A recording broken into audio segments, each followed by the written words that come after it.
문재인 대통령 오늘 각국 해외 주요국에 파견될 특사단과 오찬을 가졌습니다. 영상 함께 보시겠습니다.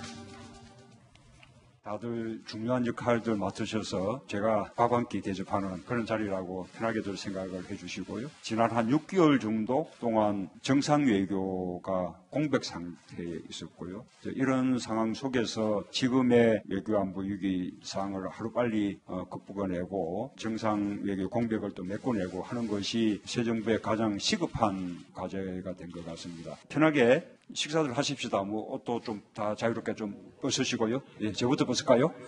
예.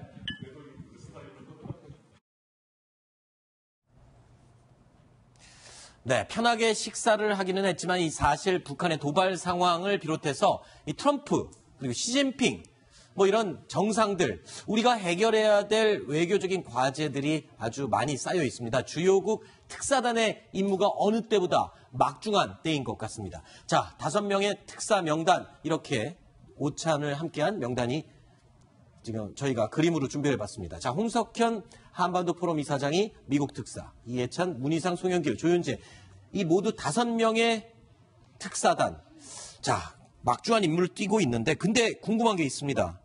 이 특사단 말고요. 지금 외교 안보 라인이 굉장히 비어 있지 않습니까? 국정원장 지금 1명만 임명이 된 상태고요.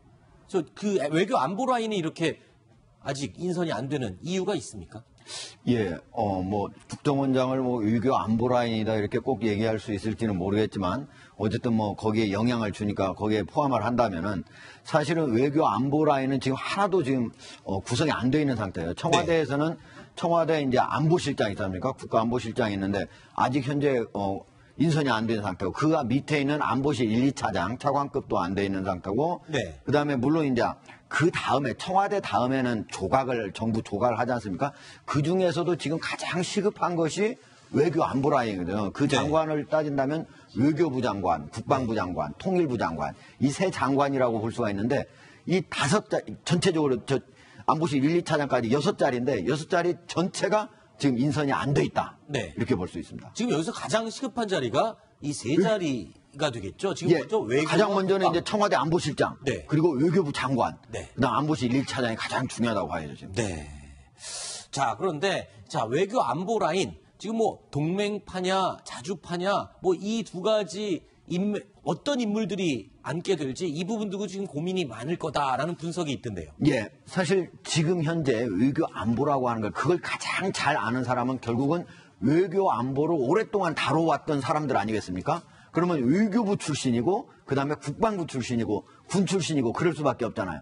이런 사람들이 이제 전문가 그룹이라고 해서 중국에서 과거에 전문가 그룹하고 어떻게 보면은 이념적인 성향의 그룹, 이걸 이제 홍전 싸움이라고 그랬거든요. 마오쩌둥의 50년대 후반에 네. 그리고 문화대혁명을 할 때인 60년대 중반, 70년대까지 계속 싸웠던 게 홍전 싸움인데 지금 현재 문재인 정부의 외교 안보 라인에서도 이 실무형 사람, 즉 아주 전문가형인 사람과 그 다음에 문재인 대통령하고 어떤 코드를 맞출 수 있는 네. 그런 이념적인 성향을 가진 사람 사이에 서로 좀 약간의 그런 서로 갈등이 있는 거 아니냐. 그래서 어떤 사람을 선임할 것인가. 이 문제를 가지고 청와대에서 지금 현재 고민하고 있는 거 아닌가. 네. 그렇기 때문에 인선이 늦어지는 거 아닌가. 이런 추측이 나오고 있습니다. 네. 자, 이런 가운데 오늘 국회에서는 국방위가 열렸습니다. 여기는 한민구 국방장관이 직접 참석을 했는데요. 북한의 도발 상황에 대해서 이런 말을 했습니다. 들어보시겠습니다. 북한은 다중의 핵무기, 핵 확보하는 것이 체제 생존의 필요이라고 보고 국가적인 역량을 총 집중해서 핵무기와 미사일 개발에 투입하고 있는 것으로 보이고 우리가 예상하는 것보다 부분적으로 기술적 진전을 보이고 있다고 이렇게 보고 있습니다. 지금 일단 굉장히 심각한 상황으로 인식하는 건 맞지 않습니까? 그렇죠. 지금 한민구 장관이야 지금 박근혜 전 대통령이 임명한 장관이니까 네. 저게 이제 사실이라고 쭉 얘기를 하고 있는데 사실 저 얘기를 그대로 좀 북한이 지금 과거보다 배나 빠른 속도로 핵과 미사일 기술을 완성해가고 있다 이 얘기인데 네. 지금 문재인 대통령, 문재인 정부에서는 북한과의 대화의 창구를 어떻게든 좀 물꼬를 터보려고 하는 상황이기 때문에 저 얘기를 듣는 것 자체가 불편한 거죠. 네. 예. 일단은 뭐 문재인 대통령 입장에서는 박근혜 전 대통령이 임명한 그런 외교 안보라인과 불편한 동거를 하고 있는 그런 상황 아니겠습니까? 그렇습니다. 그 북한에서 미사일 실험을 계속 할 때마다 특히 네. 가장 최근에 있었던 엊그제 그 미사일 실험 직후에도 국방부에서는 뭐라고 했습니까? 무자비한 응징을 하겠다. 뭐 이런 식의 표현을 쓰면서 강경한 표정으로 브리핑을 하긴 했습니다만 네. 실제적으로 군 당국에서 실제 행동으로 보여준 것은 아무것도 없거든요. 이 새 정부가 들어서고 정부 기조와 다른 기조의 이야기를 하는 것을 북한에서 이미 다 예측을 하고 있기 때문에 아주 손쉽게 무력 도발을 하고 있는 겁니다. 그런데 국방부에서는 말로는 현장 지휘관의 판단을 하겠다, 무자비한 응징을 하겠다, 말만 하고 있지 실제로 행동할 수 있는 것은 아무것도 없다라고 봐도 무방하거든요. 네. 우리가 이렇게 잘 알 정도인데 북한은 얼마나 더 속속들이 꿰고 있겠습니까? 네. 이런 남한 내부의 속사정을 북한이 굉장히 잘 이용하고 있다는 측면을 우리가 간과해서는 안 되는데요. 어떤 상황이든 군 당국에서는 자기들이 할 수 있는 일을 분명하게 할 수 있다는 것을 북한 당국에 보여줘야 할 겁니다. 네. 자, 일단 뭐 외교 안보 라인 이 장관들이 빨리 임명이 되려면 총리가 빨리 청문회를 통과하고 총리로서의 업무가 제대로 시작이 돼야 될 텐데 자, 이런 가운데 그거는 이제 네. 월말 지나야 되기 때문에 네. 그렇게 그때까지 기다릴 수는 절대 없고요. 네. 청와대 특히 외교안보 라인은 빨리 2, 3일 내로라도 빨리 지금 결정을 해야 되겠죠. 그렇죠. 자, 이런 가운데 이낙연 총리 후보자 오늘 출근길에요 기자들에게 개헌에 대해서 이야기를 꺼냈습니다. 청문회 준비가 한창 지금 바쁠 텐데 개헌 어떤 부분에서 이런 얘기를 꺼냈는지 직접 들어보시겠습니다. 줄곧 현행헌법을 보수할 때가 됐다 이런 입장에 있었고 개헌을 이끌어갈 주체 그건 합의를 해야 될 겁니다. 구조상 단일안을 내기는 국회가 더 어렵지 않을까요? 대통령이 더 쉬울 수 있을 거고 대통령 안을 바탕으로 해서 논의가 됐으면 좋겠다. 아니 좋겠다가 아니라 단일안을 내기가 조금 더 쉬운 쪽이 대통령이실 거다. 국회보다는 현실적으로 난이도를 말씀드리는 것입니다. 자, 개헌을 이야기하기에는 국회보다는 지금 현실적으로는 대통령이 더 쉽다. 이건 무슨 뜻인가요? 좀 쉽게 설명을 해 주시죠. 예, 지금 이낙연 총리 후보자 아주 미세한 차이. 네. 대통령이 개헌안을 냈으면 좋겠다라는 뜻이냐 하니까 그게 아니고 나는 난이도를 얘기한 거다 이렇게 네. 얘기했잖아요.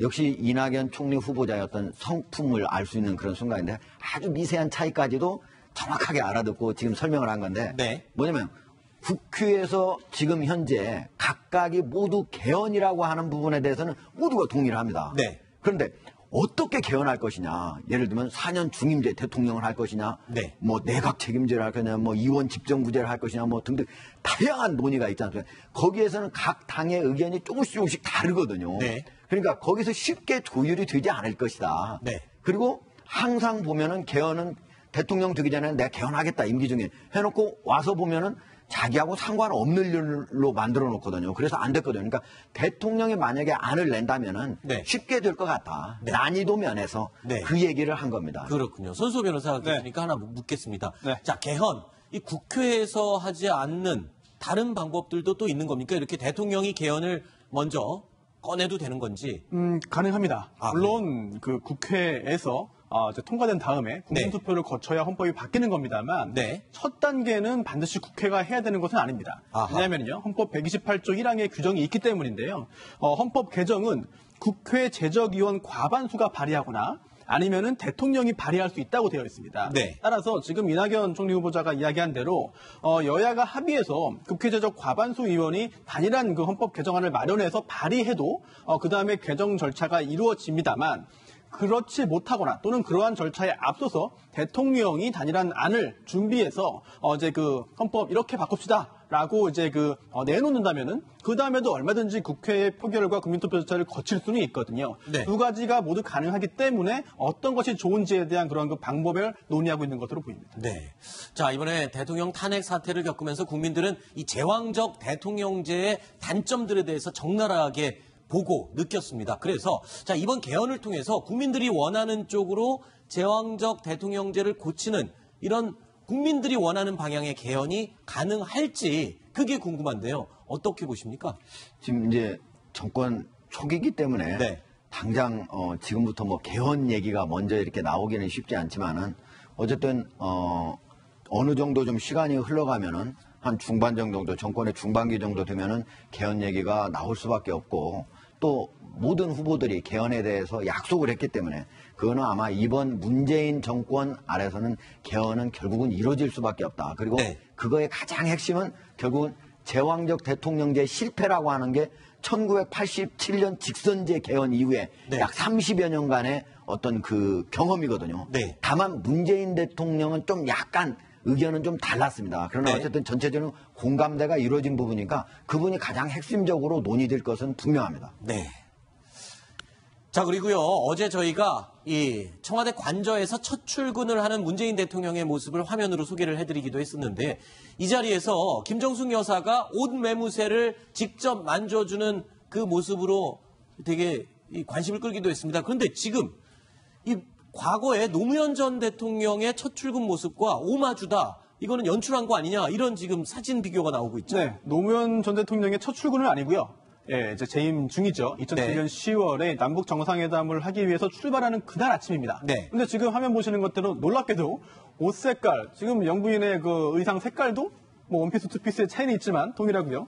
또 문재인 대통령, 노무현 전 대통령의 넥타이 색깔도 굉장히 유사합니다. 네. 이런 걸 볼 때 문재인 대통령이 혹시 노무현 전 대통령에 대한 여러 가지 추억이나 이런 것 때문에 이른바 오마주를 한 것이 아니냐라는 이야기도 네티즌 사이에서 나오고 있습니다. 오마주가 뭐죠? 그러니까 존경의 표시 네. 또는 과거를 이제 추억하는 표시로서 어떤 영화 같은 데서 이렇게 패러디가 아니라 따라서 하는 거죠. 똑같은 존경하는 장면, 감독에 똑같은 대해서. 의상, 똑같은 이런 것들을 따라서 하는 것인데 네. 너무 유사하기 때문에 그런 이야기들이 조금씩 나오고 있습니다. 네. 근데 제가 보기에는 네. 손수호 변호사의 멋진 해석에 제가 좀 찬물을 좀 끼얹는 것 같긴 하지만 아니 노무현 대통령은 5년 동안 재임을 했는데 네. 그중에 하나 잡아가지고 두 분의 내유관에 같은 비슷한 색상을 가지고 하니까 오마주다. 네. 저는 이건 좀 과잉 해석 아닌가 이런 생각도 합니다. 네, 저 사진은요, 네티즌들이 인터넷에서 찾아서 올리면서 유명해진 사진이니까요. 그리고 또 만약에 저 사진이 똑같이 첫 출근이었다. 그렇다면은 이게 오마주다, 연출이다 생각을 하겠지만 그렇지 않은 날짜의 사진을 두 개를 비교한 것이기 때문에 자, 이렇게 네티즌들이 이 열광을 하고 있는 이 사진에 대해서 저희가 잠시 소개를 해드렸습니다.